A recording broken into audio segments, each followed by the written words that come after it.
Is it a coincidence that society makes perfect sense when you look at it as Satanists are deliberately making things this way to spread evil in as many forms as they can think of?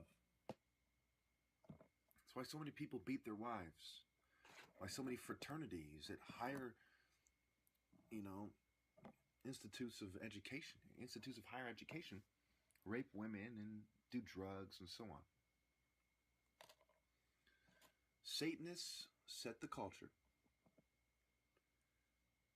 and people follow suit. So when you look at this thing, to all you sociologists out there, you're wasting time unless you acknowledge that the driving force behind human behavior is Satanism. Satanists control humans' natural instincts and direct them in certain ways. Like many people have pointed out, football is a way to channel your natural aggression into a sport for entertainment and exercise purposes and what have you. And it's just like, life is a lot like football, where you have people forced into a group, being told what to do by a coach, who's coaching them, conditioning them to be a certain way. And they're like dumb animals. Some of them might be strong, some of them might be a little geeky like the quarterback, some might be fast, but they're all dumb animals being led by somebody who sees it that way, who sees himself as more intellectual and insightful than the people he's coaching.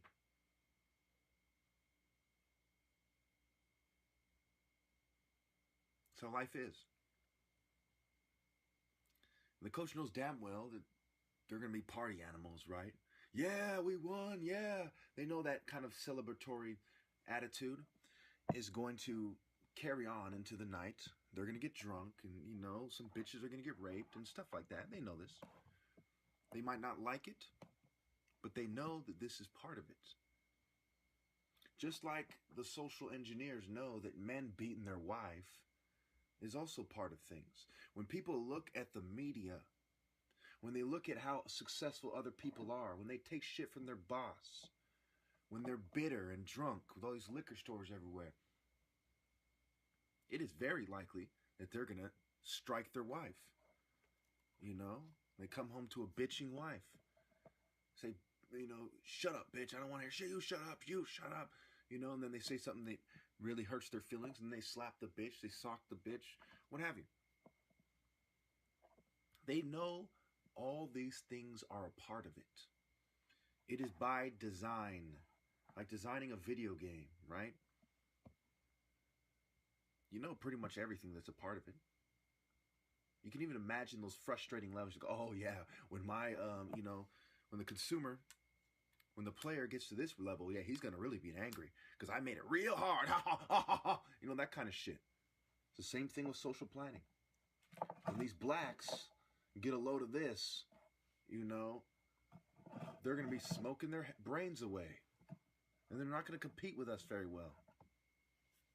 The reason why I'm the top martial artist by far is because most people are substance abusing, chicken neck ninnies.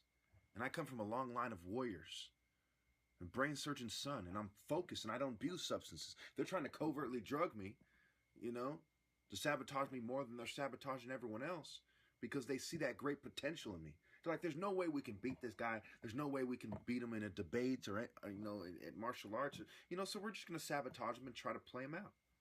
And think about it.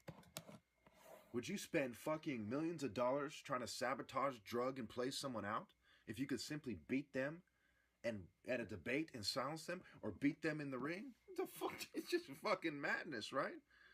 The idea that, it's not worth my time, but it's worth the system's time to get all these people to work in concert.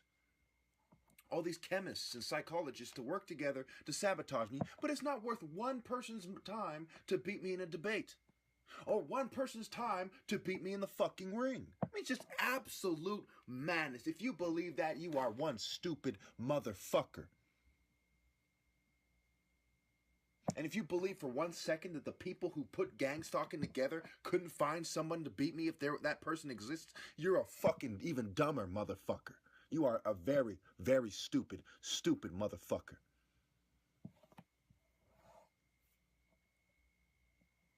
Especially in this age of national security.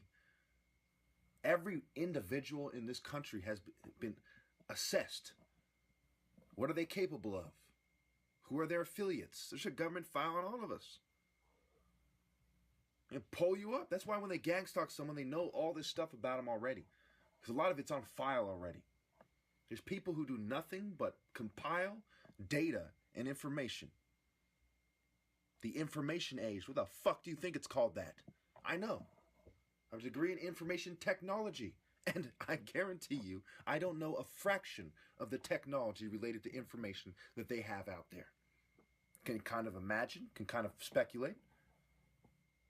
Well, they have put a huge emphasis on gathering information and being able to query it effectively. But you think magically, if somebody was better, that these bitches couldn't find them, and that they wouldn't have found them and beat me a long fucking time ago. I mean, absolute madness, absolute stupidity.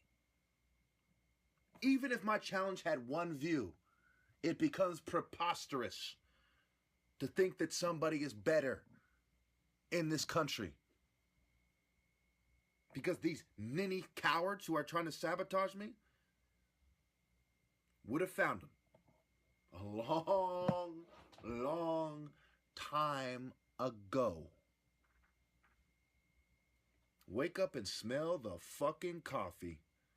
You don't have to have a degree in information technology to know that. You don't have to be a PhD in computer science to figure that out. You don't have to be the head of the fucking FBI or CIA to figure that out. You don't have to be the head of the director of Homeland Security to figure that out. Wake up and smell the fucking coffee.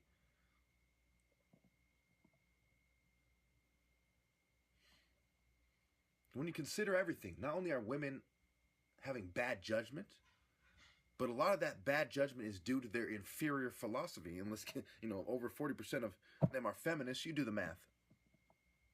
Feminism and other female philosophies, other non-Christian philosophies have led them to have bad judgment. And then you have people who have degrees of being a Christian. It's because they do not have strong Christian values in their pure form. I'm not talking about some white racist version of Christianity. I'm talking about real Christianity. A race doesn't matter. Only virtue. I'll let you in on a little secret. I'll leave it at this to give you time to think about it. To a real Christian, race doesn't matter in the fucking slightest. Not in the slightest. They don't say, well, I'm going to preserve my race. They don't care. Because we're all God's children. To value the material is a form of Satanism. To say, well, I value my race. What is your race? It is part of this world. It's like saying I want all cars on the road to be a Ford Explorer. I want them all to be Mercedes. That's just a vehicle. It's just a vessel. It doesn't matter. It doesn't matter if everyone turns glowing green. If all races are wiped out, I personally like to see different races. But does it fucking matter to the point where I'm going to judge who I'm going to have sex with or marry based on their race? Of course not. That's silly. So, of course, most white Christians are wrong about that. I see probably about 60% of them see it the wrong way. They say, well, I'm a white Christian conservative and I should date someone just like me and blah, blah, blah. That's what we have in common and blah, blah, blah. See, Christianity in its pure form corrects all the nonsense. All of it. People turn the other cheek. They don't beat their wife. They don't punch their wife in the cheek, you know?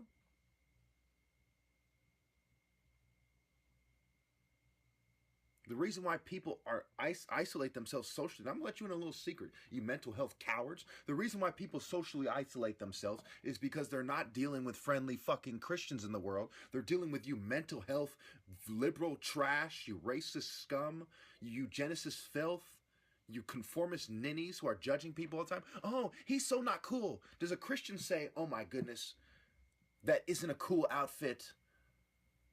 Christianity in its pure form doesn't give a shit. Jesus wore fucking rags. Rags. Worn out, bummy looking rags. Christianity in its pure form solves all the problems. All the societal ills. You don't have, drinking is forbidden. Being a lush rather. Over drinking, excess drinking. Being a drunk is forbidden. Being a drug addict is forbidden. All these problems that lead to more problems, all this domino effect shit is addressed because they start correctly with the correct foundation, which is God, who is not a dualistic entity or deity or being. He's all good, all knowing, and all powerful. And everything else is less than that. Only if you are all good do you deserve to have nothing but good things happen to you. I say it again. Only if you are all good do you deserve to have nothing but good things happening to you. That's why pretty much everyone, including me, deserves pretty much everything bad that ever happens to us. And there are different levels of it. Some of you say, well, my uncle was a good person and he passed away. He probably was. You see, we all get what's coming to us in this life or the next. It all equals out eventually. It's all made fair eventually.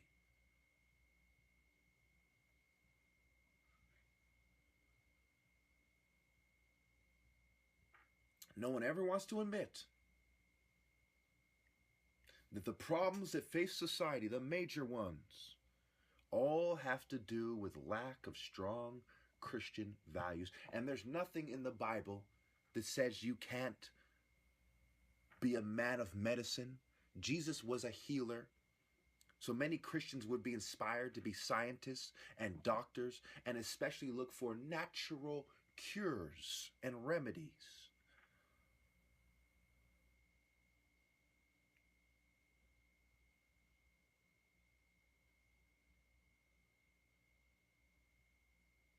You see, if we had proceeded through society, through life, in a Christian way, if the whole world was a Christian world, and we proceeded that way, all the technologies we had would be a lot more eco-friendly, a lot more green.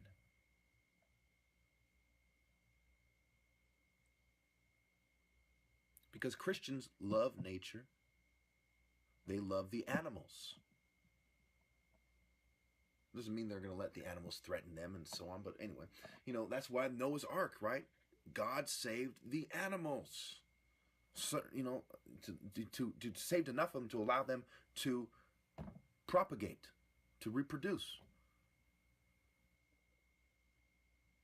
And whether or not it's literal, I don't take it literally. Whether or not, that's irrelevant. Taking the Bible literally is not a Christian value. My goodness. A lot of us grew up with Aesop's fables and whatnot. We grew up with the term, the moral of the story. But magically, some people cannot, for the life of them, connect morals to the moral of the story. Values to the value of the story. I mean, it is insane.